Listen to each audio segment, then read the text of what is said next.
이따위 보고서로 감히 나한테 결제 올려? 당장 짐 싸! 넌 해고야! 짝! 9년간 성실히 다닌 회사에서 상사에게 뺨을 맞고 쫓겨난 김하은. 퉁퉁 부은 얼굴로 집에 돌아온 며느리를 본 순간 평소 조용히 손주들만 바라보던 시아버지의 눈빛이 얼음처럼 차갑게 변했습니다. 그 회사, 이제 없어질 거다. 내가 직접 처리하마. 단 한 통의 전화 후 세상이 뒤바뀌기 시작했죠. 과연 한 통의 전화로 거대 기업을 무너뜨릴 수 있었던 진짜 이유는 무엇일까요? 시청 전에 구독과 좋아요 꼭 부탁드립니다.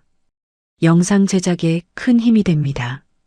이게 뭡니까, 김대리? 이따위 보고서로 나한테 결제 올려? 박재욱 이사의 고함 소리가 사무실 전체를 얼어붙게 만들었습니다. 오후 7시가 넘은 한빛테크 12층 사무실엔 아직도 20명이 넘는 직원들이 남아 있었죠. 모두의 시선이 한 사람에게 집중됐어요. 김하은 35세, 9년차 대리였습니다. 그날도 새벽 5시에 일어나 시댁에 들러 아침상을 차렸어요. 시어머니는 아픈 다리 때문에 요즘 거동이 불편하셨거든요. 아침을 차리고 집으로 돌아와 쌍둥이 딸 준서와 준이를 깨워 어린이집에 데려다주고 출근길 지하철을 탔죠. 복잡한 9호선 안에서도 하은은 휴대폰으로 업무 메일을 확인했습니다. 한빛테크는 반도체 부품을 생산하는 중견기업이었어요. 직원 500명 규모의 코스닥 상장사였죠. 하은은 기획팀 소속으로 주로 협력사 관리와 계약서 검토를 맡고 있었습니다. 성실함이 몸에 밴 사람이었어요. 9년간 단 한 번도 지각한 적이 없었고 동료들이 힘들어하면 먼저 도와주곤 했죠. 이사님, 제가 지난주 수정하신 대로 다시 작성해서. 하은이 조심스럽게 말을 꺼냈습니다. 떨리는 목소리였지만 최대한 침착하게 설명하려 했어요. 서류를 다시 펼쳐 보이며 어느 부분을 수정했는지 설명하려던 순간이었습니다. 짝! 귀가 멍할 정도로 큰 소리가 사무실에 울려 퍼졌어요. 하은의 왼쪽 뺨이 강하게 돌아갔습니다. 박재욱의 오른손이 번개처럼 날아온 거예요. 순간 사무실은 싸늘한 정적에 휩싸였습니다. 컴퓨터 자판 소리도 프린터 돌아가는 소리도 멈췄죠. 감히 어디서 말대꾸를 해? 주제를 알아야지. 박재욱의 얼굴은 분노로 붉게 일그러져 있었어요. 46세의 그는 한빛테크에서 15년을 근무한 고참 임원이었습니다. 영업 2본부를 총괄하는 이사였죠. 평소에도 직원들을 대하는 태도가 거칠기로 유명했어요. 특히 여자 직원들에겐 더 심했습니다. 하지만 폭력까지 휘두른 건 처음이었죠. 하은의 뺨에는 선명한 붉은 손자국이 남았습니다. 뜨겁게 달아오르는 통증보다 더 아픈 건 수치심이었어요. 20명의 동료들이 지켜보는 앞에서 맞았다는 사실이 그를 짓눌렀죠. 눈물이 핑 돌았지만 참아야 했습니다. 여기서 울면 더 약해 보일 것 같았거든요. 당장 짐 싸서 이 회사에서 나가. 해고야. 박재욱이 차갑게 선언했습니다. 하은은 그 자리에서 얼어붙었어요. 해고? 9년을 다닌 회사에서 단 한 번의 실수도 없이 성실하게 일했는데 머릿속이 하얗게 변했습니다. 인사팀, 당장 해고 처리해. 박재욱이 전화기를 들어 인사팀장에게 소리쳤어요. 그리고는 하은을 향해 손가락질을 했습니다. 2번 다시 내 눈앞에 나타나지 마. 쓸모없는 인간 같으니라고. 하은은 떨리는 다리로 간신히 자리로 돌아갔습니다. 책상 위에 개인 물품들을 박스에 담았어요. 가족사진 액자, 쌍둥이 딸들이 그려준 그림, 9년 동안 받았던 표창장들. 손이 계속 떨렸죠. 주변 동료들은 안타까운 눈빛으로 바라볼 뿐 아무도 나서지 않았습니다. 박재욱의 보복이 두려웠던 거예요. 하은 씨, 옆자리 김윤지 대리가 작은 목소리로 불렀습니다. 하지만 하은은 대답하지 못했어요. 입을 열면 울음이 터져 나올 것 같았거든요. 박스를 들고 사무실을 나서는 하은의 뒷모습을 20명의 동료들이 지켜봤습니다. 하지만 아무도 말을 걸지 않았죠. 엘리베이터를 타고 1층으로 내려갔어요. 로비를 지나 회사 밖으로 나서는 순간 참았던 눈물이 쏟아져 내렸습니다. 11월의 차가운 바람이 뺨의 상처를 더 아프게 만들었죠. 지하철역으로 걸어가는 동안 하은의 머릿속은 혼란스러웠습니다. 어떻게 이럴 수가 있지? 9년이야 9년을. 단 한 번도 문제 일으킨 적 없는데. 집에 도착한 건 밤 9시였어요. 현관문을 열자 쌍둥이 딸들이 달려왔습니다. 엄마 왔다. 준서와 준이가 안겼죠. 하은은 재빨리 눈물을 닦았습니다. 아이들 앞에선 울 수 없었거든요. 엄마, 얼굴 왜 그래? 아파? 준서가 하은의 붉게 부은 뺨을 보며 물었어요. 하은은 억지로 웃으며 대답했습니다. 아니야, 엄마가 문에 부딪혔어. 괜찮아. 남편 한태민이 안쪽 방에서 나왔습니다. 하은의 얼굴을 본 순간 그의 표정이 굳어졌어요. 여보, 무슨 일이야? 얼굴이. 하은은 아이들을 먼저 재운 후에야 남편에게 오늘 있었던 일을 털어놨습니다. 이야기를 듣던 태민의 얼굴이 점점 붉어졌어요. 그 개자식이 감히 당장 경찰에 신고해야 해. 아니, 고소해야지. 태민이 분노로 떨며 소리쳤습니다. 하지만 하은은 고개를 저었어요. 소용없어. 한비테크는 코스닥 상장사야. 우리가 대기업 상대로 이길 수 있겠어?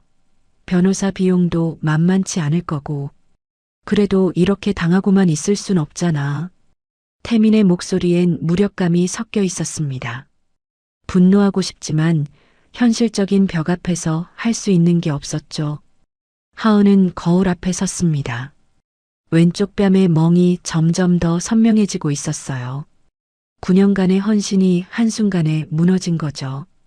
그날 밤 하은은 잠들지 못했습니다. 눈을 감으면 박재욱의 얼굴이 떠올랐어요. 날아오는 손, 차갑게 내뱉던 해고 통보, 그리고 20명 동료들의 회피하는 시선. 모든 게 악몽 같았지만 현실이었습니다. 하은은 다음 날 아침에도 일어나지 못했습니다. 몸에 힘이 하나도 없었거든요. 평소엔 새벽 5시면 일어나던 사람이 8시가 넘도록 누워 있었어요. 엄마, 일어나. 어린이집 가야 해. 준이가 하은을 흔들어 깨웠습니다. 하은은 간신히 눈을 떴어요. 뺨의 통증은 어제보다 더 심해졌죠. 거울을 봤습니다. 멍이 보라색으로 변해 있었어요. 엄마 얼굴 무서워. 준서가 겁먹은 표정으로 말했습니다. 하은은 화장으로 멍을 가리려 했지만 소용없었어요. 오히려 더 부자연스러워 보였죠. 결국 마스크를 썼습니다. 엄마 왜 마스크 써? 감기야? 아니야, 그냥 목이 좀 아파서. 거짓말을 할 때마다 가슴이 찢어지는 것 같았습니다. 아이들에게 진실을 말할 수 없었거든요. 엄마가 회사에서 맞고 쫓겨났다는 사실을 어떻게 설명할 수 있겠어요. 남편 태민은 아침 일찍 출근했습니다. 그도 중소기업에 다니는 평범한 회사원이었어요. 한 달 월급이 320만 원. 하은의 월급 280만 원과 합쳐 600만 원으로 생활했죠. 전세 대출 이자, 아이들 어린이집비, 생활비를 내면 저축할 여유는 거의 없었습니다. 이제 하은의 수입이 끊긴 거예요. 320만 원으로 네 식구가 살아야 했죠. 더 큰 문제는 3개월 후에 전세 재계약이 있다는 거였습니다. 집주인이 5천만 원을 올려달라고 했거든요. 그 돈을 어디서 구하죠? 하은은 아이들을 어린이집에 데려다주고 집으로 돌아왔습니다. 빈집에 혼자 있으니 더 막막했어요. 아침을 먹으려 했지만 목으로 넘어가지 않았죠. 몇 숟가락 먹다가 토할 것 같아서 포기했습니다. 휴대폰을 켰어요. 회사 동료들의 메시지가 몇 개 와 있었습니다. 하은 씨, 괜찮아요? 너무 걱정돼요. 어제 일은 정말 충격이었어요. 힘내세요. 위로의 메시지들이었지만 하은의 마음을 위로하진 못했습니다. 말로만 위로할 뿐 아무도 나서지 않았잖아요. 박재욱의 폭력을 목격했으면서도 증언하겠다는 사람은 없었죠. 하은은 인터넷으로 변호사 상담을 알아봤습니다. 여러 법률사무소에 문의했어요. 답변은 비슷했죠. 폭행 혐의로 고소 가능하지만 목격자 진술이 필요합니다. 승소 가능성은 50% 정도입니다. 소송 비용은 최소 2천만 원 이상 예상됩니다. 2천만 원? 지금 당장 생활비도 막막한데 2천만 원을 어디서 구하죠? 게다가 50% 승소 가능성이라니. 절반은 질 수도 있다는 얘기였습니다. 오후가 되자 시어머니한테서 전화가 왔어요. 하은아, 오늘 아침상은 왜 안 차렸니? 죄송해요, 어머님. 몸이 좀 안 좋아서. 감기야? 요즘 독감 유행한다던데 조심해야지. 네, 조심할게요. 하은은 시어머니에게도 회사에서 해고당한 사실을 말하지 못했습니다. 시댁에서 알면 얼마나 걱정하실까요? 특히 시아버지 장기태는 며느리를 무척 아껴주셨거든요. 실망시키고 싶지 않았어요. 저녁 때 남편이 퇴근했습니다. 태미는 하은의 얼굴을 보자마자 한숨을 쉬었어요. 멍이 더 심해졌네. 오늘 뭐 먹었어? 아무것도 못 먹겠더라. 여보, 이러면 안 돼. 일단 밥부터 먹어야지. 태민이 라면을 끓였습니다. 하은은 억지로 몇 젓가락 먹었어요. 하지만 계속 목에 걸리는 느낌이었죠. 나 오늘 회사에서 인사팀에 물어봤어. 부당해고로 신고하면 노동청에서 조사 들어온대. 그럼 복직될 수도 있어. 하지만 복직되면 뭐해? 또 박재욱 밑에서 일해야 하는데. 그 사람이 날 가만 놔둘까? 그렇긴 하지만 태민도 더 이상 말을 잇지 못했습니다. 현실적으로 할 수 있는 게 없었거든요. 둘은 말없이 라면을 먹었어요. 침묵만이 식탁을 가득 채웠죠. 밤이 되자 하은은 또 악몽에 시달렸습니다. 꿈속에서 박재욱이 계속 나타났어요. 당장 나가. 쓸모없는 인간. 그의 목소리가 귓가에 맴돌았죠. 날아오는 손, 뜨거운 뺨의 통증, 그리고 20명의 시선. 모든 게 반복됐습니다. 안 돼, 안 돼. 하은이 비명을 지르며 깨어났어요. 온몸이 땀으로 흠뻑 젖어 있었죠. 시계를 봤습니다. 새벽 3시. 옆에서 자던 태민이 깼어요. 또 악몽 꿨어? 응. 미안. 깨웠지? 괜찮아. 물 마실래? 태민이 물을 가져다 줬습니다. 하은은 물을 마시며 창밖을 바라봤어요. 11월의 차가운 밤이었죠. 세상은 조용했지만 하은의 마음은 폭풍우가 몰아치고 있었습니다. 다음 날도 그 다음 날도 비슷했어요. 하은은 잠을 제대로 자지 못했고 밥도 거의 먹지 못했죠. 일주일 만에 체중이 4kg이나 빠졌습니다. 뺨의 멍은 조금씩 옅어졌지만 마음의 상처는 더 깊어졌어요. 어느 날 오후 하은은 시댁에 들렀습니다. 평소처럼 장을 봐서 저녁 준비를 하러 간 거예요. 하지만 오늘은 달랐죠. 현관문을 열고 들어서는 순간 거실에서 TV를 보고 계시던 시아버지 장기태와 눈이 마주쳤습니다. 장기태는 68세였어요. 키는 175cm 정도로 단정한 체구였죠. 항상 깔끔하게 차려입으셨고 온화한 미소를 잃지 않는 분이었습니다. 손주들을 무척 아꼈고 주말이면 함께 놀아주곤 했어요. 하은아, 왔구나. 그런데 장기태의 시선이 하은의 얼굴에 멈췄습니다. 마스크를 벗은 하은의 뺨엔 아직 희미한 멍 자국이 남아 있었거든요. 장기태의 표정이 순식간에 굳어졌어요. 얼굴이 왜 그러냐? 아, 이거요? 문에 부딪혀서. 괜찮아요, 아버님. 하은이 얼버무렸습니다. 하지만 장기태는 그 말을 믿지 않았어요. 오랜 세월 사람을 봐온 눈이었죠. 며느리의 눈빛에서 깊은 슬픔과 두려움을 읽었습니다. 장기태는 하은을 거실 소파에 앉혔습니다. 차를 한 잔 따라주며 조용히 물었어요. 하은아, 나한테 거짓말하지 마라. 무슨 일 있었지? 하은은 시아버지의 따뜻한 눈빛을 보자 참았던 눈물이 터져 나왔습니다. 더 이상 숨길 수 없었어요. 아버님, 저 회사에서 말을 잇지 못하고 흐느꼈죠. 장기태는 조용히 기다렸습니다. 하은은 몇 분간 울다가 간신히 말을 이었어요. 상사한테 맞았어요. 뺨을. 그리고 해고당했습니다. 뭐라고? 장기태의 목소리가 낮게 깔렸습니다. 평소의 온화함은 온데간데 없었어요. 차가운 기운이 감돌았죠.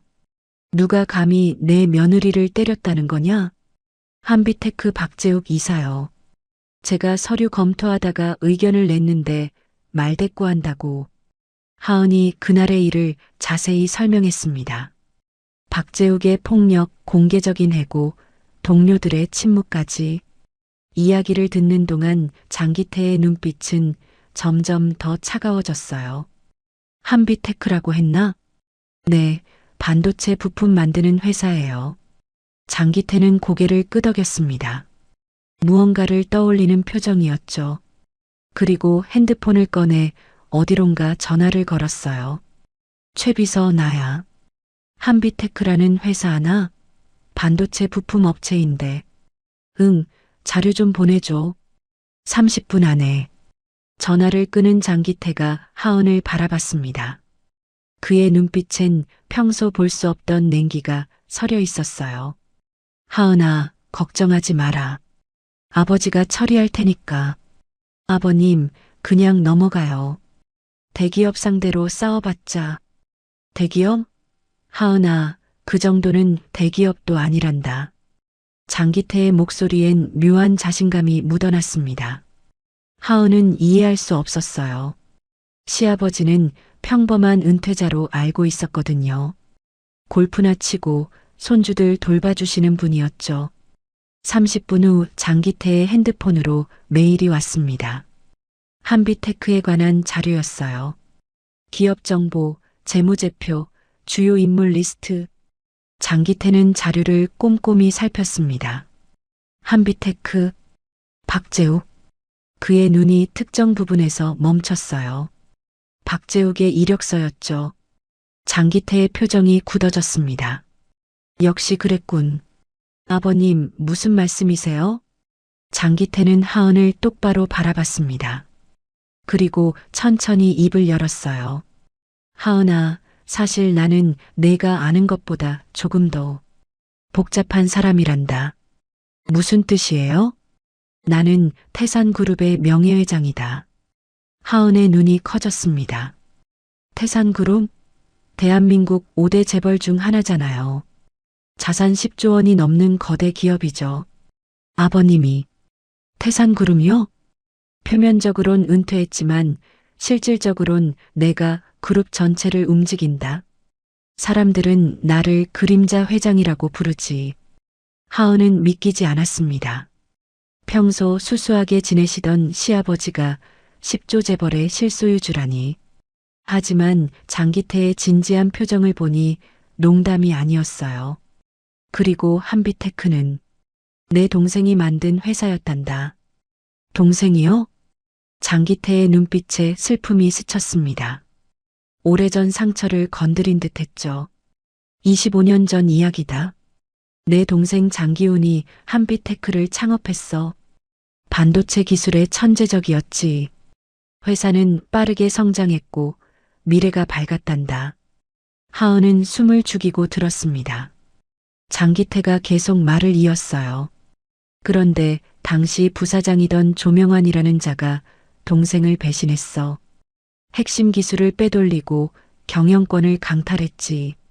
동생은 하루아침에 모든 걸 잃었단다. 그래서요? 동생은 그 충격을 이기지 못했어. 심장마비로 쓰러져서 그렇게 세상을 떠났지. 43세의 나이에. 장기태의 목소리가 떨렸습니다. 25년이 지났지만 여전히 아픈 상처였어요. 그리고 박재욱이라는 자는 조명환의 오른팔이었어. 기술 탈취에 직접 가담한 공범이지. 내 동생을 죽음으로 몰고 간 놈들 중 하나란 말이다. 하은은 소름이 돋았습니다.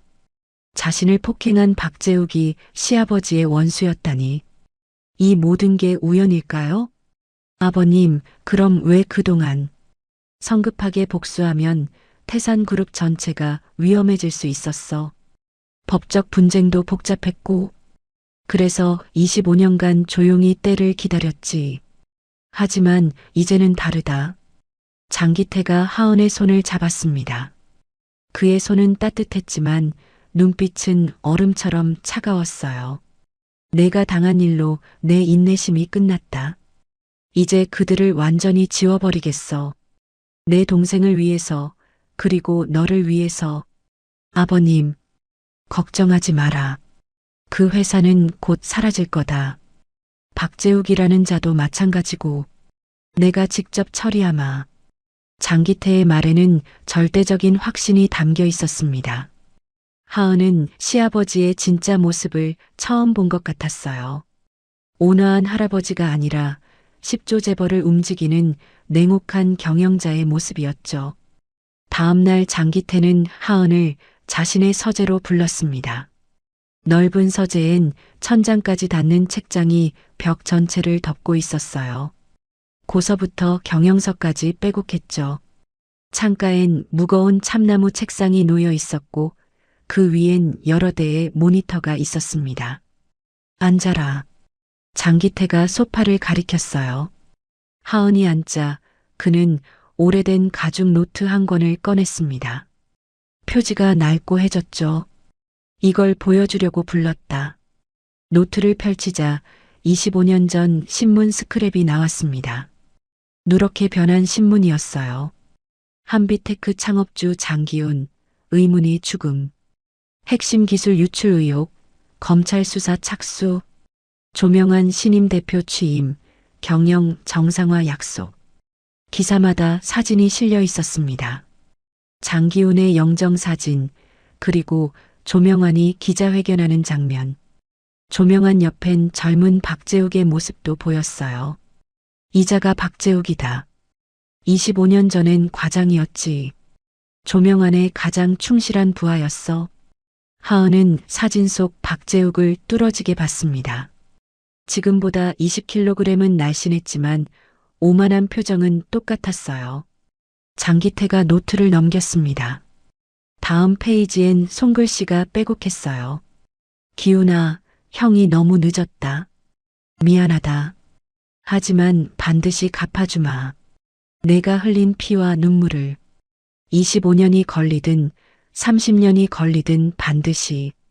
장기태의 필체였습니다. 25년 전에 쓴 글이었죠. 동생이 죽고 나서 매일 밤 이 노트에 일기를 썼어. 복수를 다짐하면서. 하지만 성급하게 움직이면 안 됐지. 태산그룹이 위험해질 수 있었거든. 장기태가 창밖을 바라봤습니다. 멀리 서울 시내가 내려다 보였어요. 그래서 25년간 조용히 준비했어. 한빛테크의 모든 거래처를 파악했지. 주요 협력사들, 투자자들, 은행 관계까지. 그들과 하나씩 관계를 맺었단다. 어떻게요? 태산그룹의 힘으로.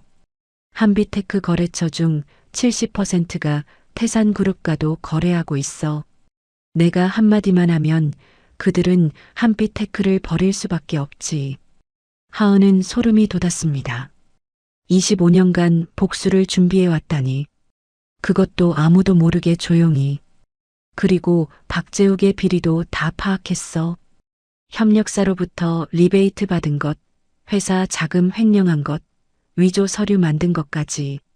증거도 다 확보했지. 아버님이 어떻게 그런 걸? 태산그룹 산하에 보안업체가 있거든. 조사 전문가들이 5년 동안 박재욱을 미행했어. 그의 모든 비리를 기록했지. 장기태가 서랍에서 두꺼운 파일을 꺼냈습니다. 수백 장의 문서가 들어 있었어요. 이게 다 증거자료야. 박재욱의 범죄 기록이지. 이걸 검찰에 넘기면 그는 최소 10년은 감옥에 갈 거다. 하은은 파일을 넘겨봤습니다. 은행 거래 내역, 녹취록, 사진 자료까지. 정말 철저했어요. 아버님, 이렇게까지 하신 이유가 내 동생 때문이야. 기훈이는 착한 사람이었어. 누구도 의심하지 않았지. 그래서 배신당한 거야. 나는 형으로서 동생을 지켜주지 못했어.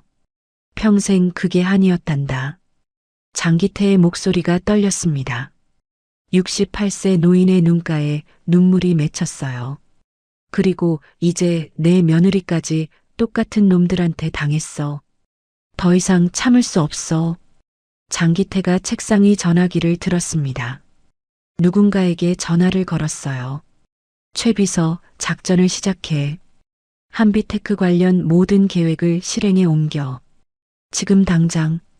전화를 끄는 장기태가 하은을 바라봤습니다. 그의 눈빛엔 결의가 가득했어요. 하은아, 이제 세상이 바뀔 거다. 너는 그냥 지켜보기만 하면 돼.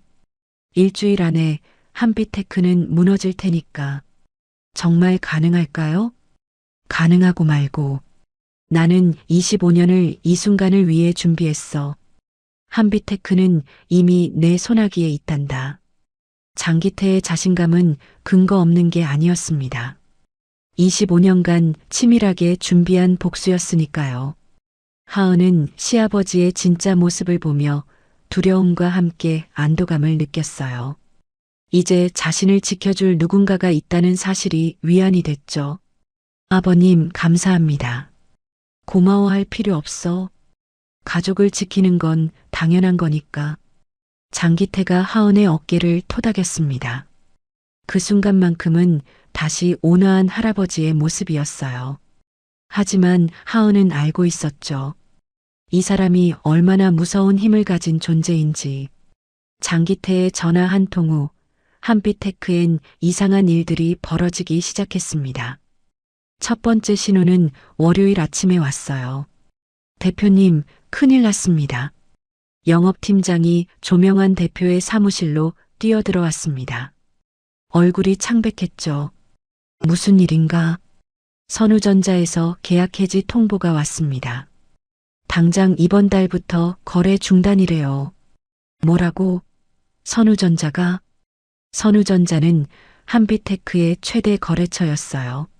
매출의 30%를 차지했죠. 5년간 문제없이 거래해온 곳이었습니다. 이유가 뭔가? 내부 방침 변경이래요. 더 이상 자세한 설명은 없었습니다. 조명환은 직접 선우전자 구매 담당 이사에게 전화했어요. 이 이사님, 저 한비테크 조명환입니다. 갑자기 계약 해지는 무슨... 조 대표님, 죄송합니다. 저희도 어쩔 수 없는 상황이에요. 위에서 내려온 결정이라. 하지만 5년간 문제 없었잖습니까? 품질도 납기도 완벽했는데. 그건 인정합니다. 하지만 회사 방침이니 이해해 주십시오.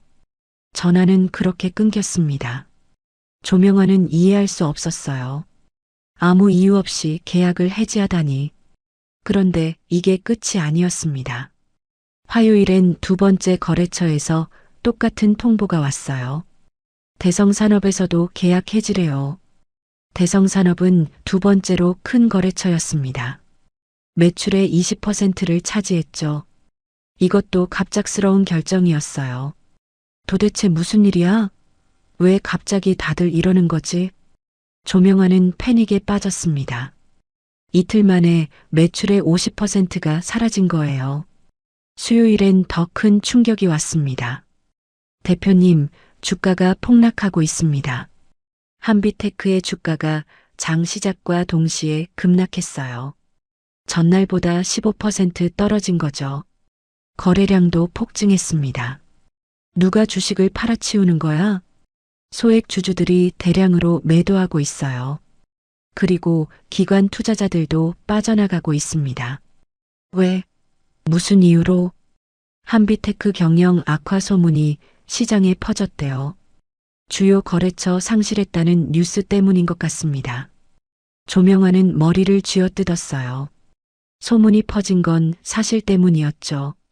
선우전자와 대성산업의 계약 해지가 언론에 보도됐거든요. 박재욱 이사가 급히 대표실로 들어왔습니다. 그의 얼굴도 창백했어요. 대표님, 우리 끝난 겁니까? 주가가 이렇게 떨어지면. 조용히 해. 끝난 게 아니야. 아직 방법이 있어. 하지만 조명한도 속으론 불안했습니다. 이틀 만에 회사가 흔들리고 있었거든요. 목요일엔 세 번째 타격이 왔습니다. 투자 유치권이 무산된 거예요. 대표님, 사모펀드에서 투자 철회한대요. 뭐, 계약서까지 다 준비됐는데? 실사 과정에서 리스크를 발견했다네요. 주가 하락과 거래처 감소 때문에 투자 불가 판정이 났대요. 한빛테크는 신규 설비 투자를 위해 50억 원의 투자 유치를 준비하고 있었어요. 그런데 그게 무산된 겁니다. 금요일 결정타가 날아왔습니다. 주거래 은행에서 전화가 온 거예요. 조 대표님, 죄송하지만 대출 연장이 어려울 것 같습니다. 무슨 소리입니까? 우리 회사 신용등급 어인데 최근 경영 상황이 악화됐잖습니까? 은행 내부 규정상 대출 연장이 불가능합니다. 지금 대출 막으면 우리 회사 자금 돌아가질 않아요. 그건 저희도 어쩔 수 없습니다. 한빛테크는 운영 자금의 상당 부분을 은행 대출로 충당하고 있었어요. 대출이 막히면 직원 월급도 못 줄 판이었죠. 조명하는 사무실에서 고함을 질렀습니다. 도대체 누가 우릴 조지는 거야? 한꺼번에 이렇게 될 리가 없어. 박재욱도 패닉 상태였어요. 비상경영회의가 열렸습니다. 이사님들, 지금 우리 회사가 위기입니다. 일주일 만에 주요 거래처를 잃었고 주가는 30% 폭락했습니다. 투자는 무산됐고 은행은 대출을 막았어요. 회의실은 소란스러웠죠. 임원들이 서로 책임을 전가했습니다. 영업팀이 제대로 관리를 못한 거 아니야? 아니, 기획팀이 대책을 세웠어야지. 조명환이 책상을 쾅 내리쳤습니다. 다들 입 조용해. 지금 싸울 때가 아니야. 하지만 해결책은 없었어요. 보이지 않는 거대한 손이 한빛테크를 조이고 있었거든요. 그날 밤 박재욱은 혼자 사무실에 남아 있었습니다. 창밖을 바라보며 중얼거렸어요. 도대체 누구야? 누가 우릴 이렇게 만드는 거지? 하지만 그는 알지 못했죠. 25년 전 자신이 배신했던 사람의 형이 모든 걸 계획했다는 사실을. 그 형이 10조 재벌의 그림자 회장이라는 사실도. 한빛테크의 몰락은 이제 시작에 불과했습니다. 장기태의 복수는 정확하고 냉혹했어요. 한치의 실수도 없이 진행되고 있었죠.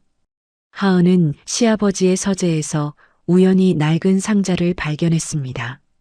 먼지가 수북이 쌓인 상자였어요. 호기심에 열어봤죠. 상자 안엔 25년 전 자료들이 가득 들어 있었습니다.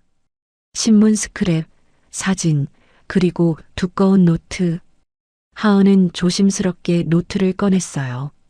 첫 페이지를 펼치자 손글씨가 나왔습니다. 장기태의 필체였죠. 1999년 11월 15일. 오늘 기훈이가 죽었다. 하은의 손이 떨렸습니다.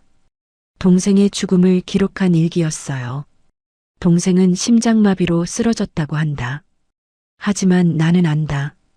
배신의 충격 때문이었다는 걸. 조명환과 박재욱 그놈들이 동생을 죽인 거나 다름없다. 다음 페이지를 넘겼습니다. 장례식에 조명안이 왔다. 위선적인 눈물을 흘리더라. 역겹다. 그놈이 동생의 기술을 빼돌렸으면서 언젠가 반드시 갚아주겠다. 하은은 계속 읽었어요. 25년간의 일기가 빼곡했죠. 2005년 3월 20일 한비테크가 코스닥에 상장했다. 동생이 흘린 땀으로 만든 회사를 조명한 그놈이 대표 자리에 앉아 웃고 있더라. 참을 수 없다. 하지만 아직은 때가 아니다. 2010년 7월 8일 박재욱이 이사로 승진했다는 소식을 들었다. 기술 유출의 핵심 공범이 승승장구하고 있다. 동생아, 형이 무능해서 미안하다. 하지만 기다려라. 반드시 복수하마. 2018년 4월 3일 한비테크 거래처 70%가 태산그룹과도 거래한다는 사실을 확인했다. 이제 준비가 거의 끝났다. 조금만 더 기다리자. 25년간의 기록이었습니다. 복수를 위해 얼마나 치밀하게 준비했는지 알 수 있었어요. 하은은 눈물이 났습니다. 시아버지의 깊은 한이 느껴졌거든요. 상자 안엔 사진도 있었어요. 25년 전 한비테크 창립 기념사진이었죠. 젊은 장기훈이 직원들과 함께 웃고 있었습니다. 그 옆엔 조명환과 박재욱의 모습도 보였어요. 사진 뒷면엔 글씨가 적혀 있었습니다. 한비테크 창립 1주년 기념 1998년 5월 1일 우리의 꿈을 향하여. 장기훈의 필체였어요. 희망으로 가득했던 시절이었죠. 하지만 1년 후 그 꿈은 산산조각 났습니다. 하은은 또 다른 서류를 발견했습니다. 기술 유출 사건 조사 보고서였어요. 장기태가 사설 탐정을 고용해 조사한 자료였죠. 1999년 8월 조명환은 한비테크의 핵심 기술 도면을 복사해 경쟁사에 판매. 금액 30억 원. 박재욱은 이 과정에서 회사 서버 접근 권한을 제공하고 증거인멸에 협조. 대가로 5억 원 수령. 보고서엔 은행 거래 내역까지 첨부돼 있었어요. 25년 전 자료였지만 생생했죠. 하은은 소름이 돋았습니다. 박재욱이 자신을 때린 그 손이 25년 전엔 배신의 손이었다는 사실이. 다음 페이지엔 더 충격적인 내용이 있었습니다. 1999년 10월 조명환은 이사회를 소집해 장기훈의 경영 실패를 문제 삼음. 허위 재무제표를 만들어 횡령 의혹 제기. 장기훈은 억울함을 호소했으나 이사진은 조명환 편을 들었음. 결국 장기훈은 대표직에서 해임됨. 장기훈은 자신이 만든 회사에서 쫓겨난 거예요. 누명을 쓰고 말이죠. 하은은 자신의 처지와 겹쳐 보였습니다. 부당하게 해고당한 건 똑같았죠. 1999년 11월 14일 장기훈은 형 장기태에게 전화를 걸었음. 형, 나 더 이상 못 버티겠어. 너무 억울해. 내가 만든 회사인데, 내가 개발한 기술인데. 통화 중 울먹이는 소리가 들렸음. 장기태는 다음날 동생을 만나러 가려 했으나 1999년 11월 15일 새벽 3시 장기훈 심장마비로 급사. 향년 43세. 하은은 노트를 덮었습니다. 더 이상 읽을 수가 없었어요. 시아버지가 25년간 얼마나 고통스러웠을지 상상이 됐죠. 그때 뒤에서 목소리가 들렸습니다. 그 자료를 보고 있었구나. 장기태가 서재에 들어왔어요. 하은은 황급히 노트를 내려놓으려 했지만 장기태가 손을 저었습니다. 괜찮다. 볼 수 있어. 어차피 내가 알아야 할 이야기니까. 장기태가 하은 옆에 앉았습니다. 낡은 사진을 손에 들고 한참을 바라봤어요. 기훈이는 정말 착한 동생이었어. 누구도 의심하지 않았지. 그게 화근이었단다. 아버님, 동생이 죽던 날 밤을 잊을 수가 없어. 병원에서 차가워진 동생을 봤을 때 세상이 무너지는 것 같았지. 내가 형으로서 동생을 지켜주지 못했다는 죄책감이 평생 나를 괴롭혔어. 장기태의 목소리가 떨렸습니다. 68세 노인의 눈가에 눈물이 맺혔어요. 장례식 날 조명환이 와서 눈물을 흘리더라. 나는 그때 알았지. 저자가 거짓말쟁이라는 걸, 동생을 죽인 장본인이라는 걸. 하지만 증거가 없었어. 법으로 처벌할 수 없었단다. 그래서 25년간 준비하신 거군요. 맞아. 법이 처벌하지 못하면 내가 직접 심판하기로 했지. 하지만 성급하게 움직이면 안 됐어. 태산그룹이 위험해질 수 있었거든. 그래서 조용히, 아주 조용히 준비했단다. 장기태가 서랍에서 또 다른 파일을 꺼냈습니다. 최근 자료들이었어요. 이게 박재욱의 최근 5년간 비리 기록이야. 협력사로부터 리베이트 받은 것, 회사 자금 횡령한 것, 허위 보고서 작성한 것까지 총 23건의 범죄 행위가 기록돼 있지. 이렇게 많이요? 박재욱은 25년 전이나 지금이나 똑같은 인간이야. 부정한 방법으로 돈을 챙기고 약자를 괴롭히는 비열한 놈이지. 내가 당한 폭행도 처음이 아니야. 지난 5년간 7명의 직원을 비슷하게 괴롭혔어. 하은은 충격을 받았습니다. 자신만 당한 게 아니었던 거예요. 왜 아무도 신고하지 않았을까요? 두려웠겠지. 대기업 임원을 상대로 싸운다는 게 쉬운 일이 아니니까. 하지만 이제는 다르다. 내가 모든 증거를 확보했고 이번 기회에 한꺼번에 처리할 거야. 장기태가 하은의 손을 잡았습니다. 하은아, 내가 당한 일은 단순한 사건이 아니야. 25년 묵은 악연의 연장선이지. 그리고 이제 그 악연을 끊을 때가 왔단다. 박재욱과 조명환, 그 두 놈을 완전히 무너뜨릴 거야. 하은은 시아버지의 단호한 눈빛을 봤습니다. 그 안엔 25년간 품어온 복수심과 함께 정의를 향한 열망이 담겨 있었어요.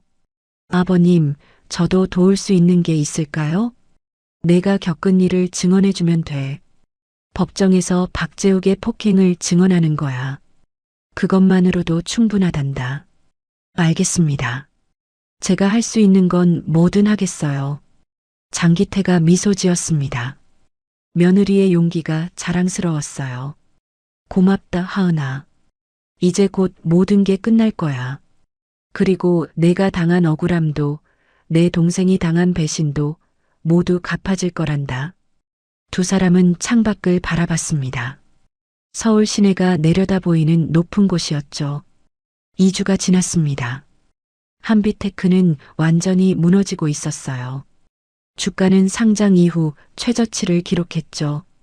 60% 이상 폭락한 겁니다. 거래량도 급증했어요. 투자자들이 너도 나도 주식을 팔아치우고 있었거든요. 조명환 대표의 사무실엔 독촉 전화가 빗발쳤습니다. 대표님, 협력사들이 외상대금 당장 갚으라고 난리예요. 은행에서도 계속 연락 옵니다. 대출금 상환 일정 협의하자고요. 직원들도 불안해하고 있어요. 월급을 제때 받을 수 있냐고 묻는데 조명환은 머리를 쥐어뜯었습니다. 한 달 전만 해도 순탄했던 회사가 지금은 파산 직전이었어요. 박재욱 이사도 패닉 상태였습니다. 그의 사무실로 검찰에서 연락이 왔거든요. 박재욱 이사님, 금융감독원입니다. 한빛테크 회계 관련해서 조사가 필요합니다. 내일 오전 10시까지 출석해 주시기 바랍니다. 회계조사? 무슨 소리죠? 협력사 거래 내역 중 의심스러운 부분이 발견됐습니다. 자세한 건 내일 말씀드리겠습니다. 전화가 끊겼어요. 박재욱은 식은땀이 났습니다. 자신이 지난 5년간 빼돌린 리베이트가 들킬까봐 두려웠죠. 다음 날 아침 박재욱은 금융감독원에 출석했습니다. 조사관들이 두꺼운 파일을 펼쳐 보였어요. 박 이사님, 이 거래 내역 좀 설명해 주시죠. 2019년부터 2024년까지 협력사 어사로부터 총 3억 원을 개인 계좌로 받으셨는데요. 그게 박재욱은 말을 잇지 못했습니다. 증거가 명확했거든요. 은행 거래 내역, 이메일 기록, 심지어 녹취록까지 있었어요. 그리고 이 문서는 뭡니까? 허위 보고서 아닙니까? 실제 납품가와 보고서상 가격이 20% 차이 나는데요. 조사관이 서류를 내밀었습니다. 박재욱의 얼굴이 창백해졌어요. 답변 안 하시겠습니까? 그럼 검찰에 고발 조치하겠습니다. 업무상 횡령, 배임, 문서 위조 혐의로요. 잠깐만요. 설명할게요. 하지만 이미 늦었습니다. 모든 증거가 확보된 상태였거든요. 박재욱은 그 자리에서 진술서를 작성해야 했어요. 같은 시각 한빛테크 본사에도 검찰이 들이닥쳤습니다. 압수수색 영장입니다. 협조해 주시기 바랍니다. 수십 명의 수사관들이 사무실로 들어왔어요. 서류를 뒤지고 컴퓨터를 압수하고 직원들을 조사했죠. 회사는 순식간에 아수라장이 됐습니다. 조명아는 자신의 사무실에서 떨고 있었어요. 25년 전 일이 떠올랐죠. 장기훈을 배신하고 회사를 빼앗았던 그날이. 혹시 그 일이 밝혀지는 건 아닐까 두려웠습니다. 조명환 대표님, 동행 부탁드립니다. 수사관이 조명환의 사무실로 들어왔어요. 무슨 일이죠? 25년 전 기술 유출 건으로 재수사가 진행 중입니다. 참고인으로 조사받으셔야 합니다. 25년 전이라니. 그건 이미 종결된 사건 아닙니까? 새로운 증거가 나왔습니다. 가시죠. 조명하는 다리에 힘이 풀렸어요. 25년간 숨겨뒀던 비밀이 드러나는 순간이었습니다. 검찰청 조사실. 조명한 앞에 두꺼운 파일이 놓였어요. 이 자료 보십시오. 1999년 8월 당신이 한빛테크 기술을 경쟁사에 판매한 증거입니다. 은행 거래 내역, 이메일 기록, 증인 진술까지 모두 확보했습니다. 조명하는 파일을 보고 경악했습니다. 어떻게 25년 전 자료를 이렇게 완벽하게 모았을까요? 누가 이걸 조사한 겁니까? 그건 말씀드릴 수 없습니다. 중요한 건 증거가 명확하다는 거죠. 기술 유출, 횡령, 배임, 문서 위조. 죄목이 한두 가지가 아닙니다. 조명환은 그제야 깨달았어요. 누군가 25년간 자신을 지켜봤다는 사실을, 그리고 완벽한 타이밍에 모든 걸 터뜨렸다는 사실을. 박재욱도 같은 날 검찰 조사를 받았습니다. 두 사람은 복도에서 마주쳤어요. 대표님, 이게 대체 어떻게 된 겁니까? 나도 모르겠네. 누군가 우릴 계획적으로 무너뜨리고 있어. 25년 전 일까지 나온 걸 보면 혹시 장기훈 회장 관련 아닙니까? 조명환의 얼굴이 굳어졌습니다. 장기훈, 자신이 배신했던 그 사람, 그리고 그의 형 장기태. 설마 태산그룹? 두 사람은 동시에 생각했습니다. 하지만 이미 늦었어요. 25년간 준비된 복수의 그물에 완전히 걸려든 거죠. 그날 저녁 뉴스에서 속보가 나왔습니다. 한빛테크 조명환 대표와 박재욱 이사, 기술 유출 및 횡령 혐의로 구속영장 청구. 앵커의 목소리가 차갑게 흘러나왔어요. 검찰은 한빛테크 경영진이 25년 전부터 조직적으로 기술을 유출하고 회사 자금을 횡령했다고 밝혔습니다. 특히 창업주 장기훈 전 회장의 죽음과 관련된 의혹도 재조사 중입니다. 하은은 TV 뉴스를 보며 눈물을 흘렸습니다. 시원함과 함께 복잡한 감정이 밀려왔어요. 자신을 때렸던 박재욱이 수갑을 찬 모습이 화면에 나왔죠. 기자들이 마이크를 들이댔습니다. 박 이사님, 직원 폭행 사실 인정하십니까? 횡령 금액이 얼마나 됩니까? 박재욱은 고개를 숙인 채 아무 말도 하지 못했어요. 한 달 전만 해도 오만하게 직원들을 대하던 그가 이제는 초라한 범죄자가 돼 있었죠. 시아버지 장기태가 하은의 옆에 앉았습니다. 이제 끝났다, 하은아. 내가 당한 억울함도 내 동생이 당한 배신도 모두 갚아졌어. 아버님, 감사합니다. 고마워할 필요 없어. 당연한 일을 했을 뿐이지. 두 사람은 TV를 보며 조용히 앉아 있었습니다.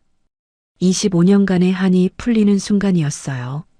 정의는 늦었지만 결국 승리했습니다. 한 달 후 법원에서 1심 선고가 있었습니다. 조명아는 징역 12년, 박재욱은 징역 8년을 선고받았어요. 두 사람 모두 법정에서 오열했지만 소용없었죠. 25년간의 범죄 행위가 낱낱이 밝혀졌거든요. 한빛테크는 결국 파산했습니다. 법정 관리를 거쳐 청산 절차에 들어갔어요. 500명의 직원들은 일자리를 잃었죠. 하지만 장기태는 그들을 버리지 않았습니다. 태산그룹 계열사에서 한빛테크 직원 200명을 우선 채용했어요. 나머지 직원들도 장기태의 추천서를 받아 다른 기업에 재취업했죠. 누구 하나 버려지지 않았습니다. 하은은 집에서 쉬고 있었어요. 몸도 마음도 많이 회복됐죠. 뺨의 멍은 완전히 사라졌고 악몽도 더 이상 꾸지 않았습니다. 어느 날 장기태가 하은을 다시 불렀습니다. 이번엔 서재가 아니라 태산그룹 본사였어요. 50층짜리 빌딩의 최상층이었죠. 앉아라. 장기태가 넓은 회의실 테이블을 가리켰습니다. 하은이 앉자 그가 서류한 뭉치를 내밀었어요. 이게 뭐예요? 태산공익재단 이사직 제안서야. 하은은 깜짝 놀랐습니다. 공익재단 이사라니. 자신 같은 평범한 사람이 맡을 자리가 아니었어요. 아버님, 저는 경험도 없고 능력도. 경험은 쌓으면 돼. 능력은 이미 충분해. 내가 겪은 일이 바로 자격이란다. 장기태가 진지한 표정으로 말했습니다.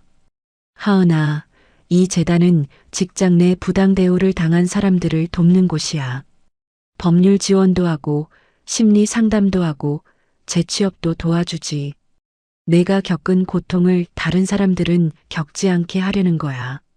하은은 서류를 펼쳐봤습니다. 재단의 목적, 사업계획, 예산안이 적혀 있었어요. 연간 예산만 100억 원이었죠. 이렇게 큰 재단을 제가 감당할 수 있을까요? 혼자 하는 게 아니야. 전문가들이 도와줄 거야.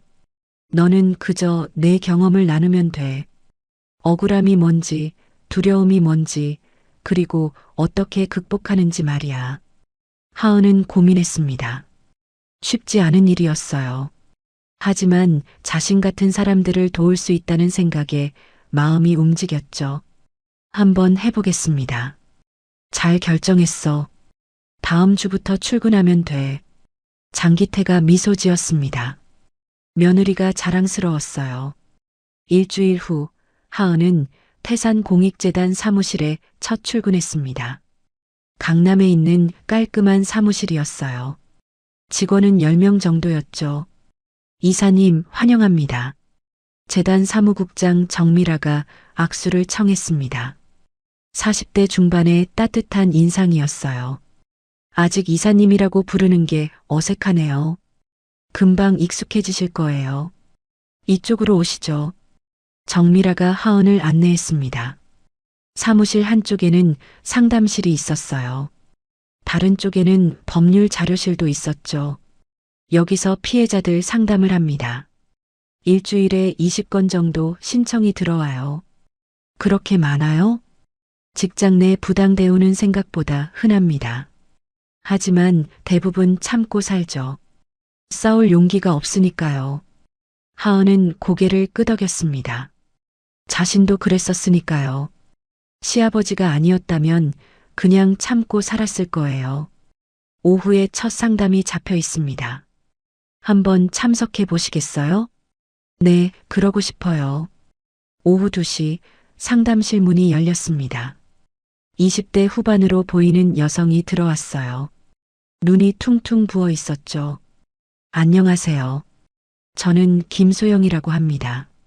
목소리가 떨리고 있었어요. 하은은 그 떨림이 무엇을 의미하는지 알았습니다. 자신도 그랬었으니까요. 편하게 앉으세요. 무슨 일이신지 천천히 말씀해 주세요. 김소영이 입을 열었습니다. 저는 광고회사에 다닙니다. 3년차 사원이에요. 그런데 팀장이 계속 저한테만 소리를 지르고 일을 못한다고 욕하고 어제는 서류를 던졌어요. 제 얼굴에 하은의 가슴이 아팠습니다. 자신의 이야기 같았거든요. 그래서 어떻게 하셨어요? 참았어요. 그냥 참고 일했어요. 그런데 오늘 아침에 팀장이 해고하겠다고 했어요. 능력이 없다고. 김소영이 울기 시작했습니다. 하은은 조용히 티슈를 건넸어요. 소영 씨, 괜찮아요. 여기는 안전한 곳이에요. 마음껏 우세요. 몇 분간 김소영은 울었습니다. 하은은 옆에 앉아 등을 토닥였죠. 말없이 함께 있어주는 것만으로도 위로가 됐습니다. 울음이 잦아들자 하은이 말했습니다. 소영 씨, 저도 비슷한 일을 겪었어요. 상사한테 폭행당하고 해고됐죠. 그때 정말 세상이 무너지는 것 같았어요. 정말요? 네. 하지만 이제 여기 있잖아요. 소영 씨를 도우려고요. 김소영의 눈에 희망이 보였습니다. 혼자가 아니라는 사실이 힘이 됐어요. 우리 재단에서 법률 지원을 해드릴게요. 변호사도 연결해드리고 소송 비용도 지원합니다. 그리고 제가 옆에서 함께 할게요. 정말 가능할까요? 가능해요. 저도 그랬으니까요. 하은은 자신의 이야기를 들려줬습니다. 박재욱한테 맞았던 일, 해고당했던 일, 그리고 어떻게 정의가 승리했는지. 김소영은 눈을 반짝이며 들었어요. 이사님 같은 분이 있어서 용기가 나요. 저도 싸워볼게요. 잘 생각하셨어요. 우리가 함께 할게요. 그날 이후 하은은 많은 피해자들을 만났습니다. 직장에서 괴롭힘 당한 사람, 부당 해고당한 사람, 성희롱 피해자까지 모두 하은처럼 억울함을 겪은 사람들이었어요. 하은은 그들에게 희망을 줬습니다. 자신의 경험을 나누며 혼자가 아니라는 걸 알려줬죠. 법률 지원도 하고 심리 상담도 연결했습니다. 6개월 만에 10명이 넘는 사람들을 도왔어요. 어느 토요일 오후 하은은 가족들과 공원에 나왔습니다. 쌍둥이 딸 준서와 준이가 그네를 타고 있었어요. 남편 태민이 옆에서 밀어주고 있었죠. 여보, 요즘 정말 행복해 보여. 태민이 웃으며 말했습니다. 응, 나도 그렇게 느껴. 내가 겪은 고통이 다른 사람들한테 도움이 된다는 게 뿌듯해. 잘한 선택이었어. 당신 정말 멋져. 두 사람은 아이들을 바라보며 미소 지었습니다. 평화로운 오후였어요. 그때 장기태가 걸어왔습니다. 손주들을 보러 온 거였죠. 할아버지, 준서와 준이가 달려가 안겼습니다. 장기태가 아이들을 번갈아 안아 올렸어요. 우리 손주들 잘 놀고 있구나. 하은이 다가가 인사했습니다. 아버님 오셨어요. 응. 날씨가 좋아서 산책 나왔지. 장기태와 하은은 벤치에 앉았습니다. 아이들은 태민과 함께 계속 놀고 있었어요. 하은아, 재단 일은 어때? 정말 보람 있어요. 제가 누군가를 도울 수 있다는 게 신기해요. 잘하고 있어. 나도 들었어. 벌써 10명 넘게 도왔다며? 네. 모두 저처럼 억울함을 겪은 분들이에요. 제가 조금이라도 힘이 되드릴 수 있어서 기뻐요. 장기태가 손녀를 바라보며 말했습니다. 하은아, 복수는 끝났지만 정의는 계속돼야 해. 내가 그 역할을 하고 있는 거야. 자랑스럽단다. 아버님 덕분이에요. 아니야. 내 용기 덕분이지. 내가 포기하지 않았기에 가능한 일이었어. 두 사람은 말없이 앞을 바라봤습니다. 아이들의 웃음소리가 공원에 울려 퍼졌어요. 평화로운 오후였죠. 저녁 때 하은은 집으로 돌아와 일기를 썼습니다. 오늘로 재단 일을 시작한 지 6개월이 됐다. 처음엔 내가 할 수 있을까 걱정했지만 이제는 확신이 든다. 내가 겪은 고통이 헛되지 않았다는 것을, 그 고통이 다른 사람들에게 희망이 될 수 있다는 것을. 박재욱은 지금 감옥에 있다. 그가 받는 벌은 당연한 것이다. 하지만 나는 복수에 집착하지 않는다. 대신 더 많은 사람들을 돕고 싶다. 그것이 진정한 승리라고 믿는다. 정의는 때로 늦게 온다. 하지만 반드시 온다.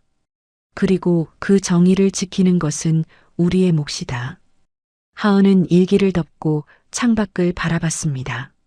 11월의 밤하늘에 별이 빛나고 있었어요. 1년 전 오늘 그녀는 뺨을 맞고 해고당했죠. 하지만 이제는 다릅니다. 더 이상 두렵지 않았어요. 자신을 지켜줄 가족이 있고 함께 싸울 동료들이 있으니까요. 다음 주 월요일 하은은 재단 전체 회의를 열었습니다. 새로운 프로젝트를 제안하기 위해서였어요. 여러분, 제가 새로운 아이디어가 있습니다. 직장 내 괴롭힘 예방 교육 프로그램을 만들면 어떨까요? 직원들이 관심 있는 표정으로 들었습니다. 피해자를 돕는 것도 중요하지만 애초에 피해가 발생하지 않게 하는 것이 더 중요하잖아요. 기업들에게 교육을 제공하면 많은 사람들이 도움받을 수 있을 것 같아요. 좋은 생각입니다. 정미라 사무국장이 박수를 쳤습니다. 다른 직원들도 동의했어요. 그럼 이번 분기부터 준비해 봅시다. 교육 자료도 만들고 강사도 양성하고요. 회의는 활기차게 진행됐습니다. 모두가 새로운 프로젝트에 열정을 보였어요. 저녁에 하은은 시댁에 들렀습니다. 장기태가 서재에서 책을 읽고 계셨어요. 아버님, 오늘 회의에서 새 프로젝트 제안했어요. 그래, 어떤 건데? 하은이 교육 프로그램 아이디어를 설명했습니다. 장기태는 만족스러운 표정으로 들었어요. 역시 잘 선택했어. 너는 정말 이 일에 적합한 사람이야. 과찬이세요. 아직 배울 게 많아요. 배우면서 성장하는 거지. 그게 바로 인생이란다. 두 사람은 창밖을 바라봤습니다. 서울의 야경이 펼쳐져 있었어요. 하은아, 내 동생 기훈이가 살아있었다면 너를 정말 자랑스러워했을 거야. 아버님, 동생은 착한 사람이었어. 남을 돕는 걸 좋아했지. 너도 그런 사람이구나. 저는 그저 제가 받은 도움을 나누고 싶을 뿐이에요. 그게 바로 진짜 정의야. 복수는 끝이 있지만 선한 영향력은 계속 이어지는 거란다. 장기태가 서재 한쪽을 가리켰습니다. 액자가 하나 걸려 있었어요. 젊은 장기훈의 사진이었죠. 기훈아, 보고 있니? 내 한이 풀렸어. 그리고 내 꿈이 이어지고 있단다.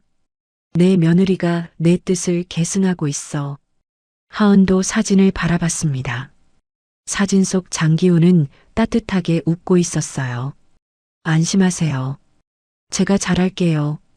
하은은 마음속으로 다짐했습니다. 더 많은 사람들을 돕겠다고, 정의가 승리하는 세상을 만들겠다고. 겨울이 깊어갔습니다. 하지만 하은의 마음은 따뜻했어요. 1년 전 그녀는 절망 속에 있었죠. 하지만 이제는 희망을 나누는 사람이 됐습니다. 시련은 그녀를 무너뜨리지 못했어요. 오히려 더 강하게 만들었죠. 오늘 이야기가 좋으셨다면 구독과 좋아요, 알람 설정 잊지 마시고 소중한 댓글 하나가 큰 힘이 됩니다. 시청해 주셔서 진심으로 감사드립니다.